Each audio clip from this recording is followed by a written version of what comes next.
आखिर शैतान अचानक बीमार क्यों हो गया? वजह जानकर आप भी चौंक जाएंगे। एक जंगल के अंधेरे कोने में एक छोटा सा शैतान रहता था, जिसका नाम था शैतानू।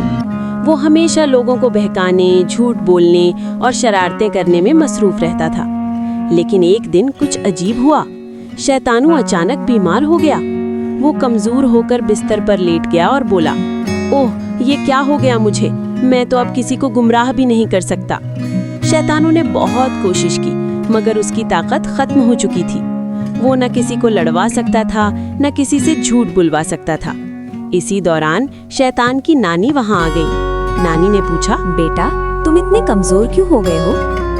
नानी, मैं बहुत बीमार हूँ। मुझे वजह मालूम है। क्या मतलब नानी? क्या तुमने गौर किया आजकल लोग ज्यादा बिस्मिल्लाह पढ़ते हैं, नमाज पढ़ते हैं और सच बोलते हैं? शैतानों को अचानक याद आया, जब भी वो किसी के करीब जाता लोग बिस्मिल्लाह कहते और वो भाग जाता। जब वो किसी को बहकाने की कोशिश करता लोग कुरान पढ़ने लगते, और जब वो लड़ाई करवाना चाहता लोग सब्र और माफी से काम लेते। नानी ने कहा, बेटा, जब लोग अल्लाह को याद करते हैं तो शैतान कमजोर हो जाता है, और जब लोग नेकी करते हैं तो तुम बीमार हो जाते हो। शैतानों ने अफसोस से कहा, तो क्या मैं कभी ठीक नहीं होऊंगा?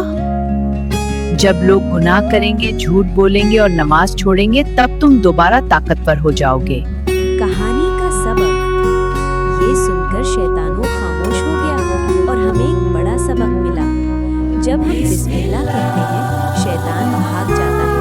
नमाज और कुरान हमें शैतान से बचाते हैं। सच्चाई और नेकी शैतान को कमजोर कर देती है। इख्तिताम। तो बच्चों, हमेशा अल्लाह को याद रखो, सच बोलो और नेकी करो, ताकि शैतान हमेशा बीमार ही रहे।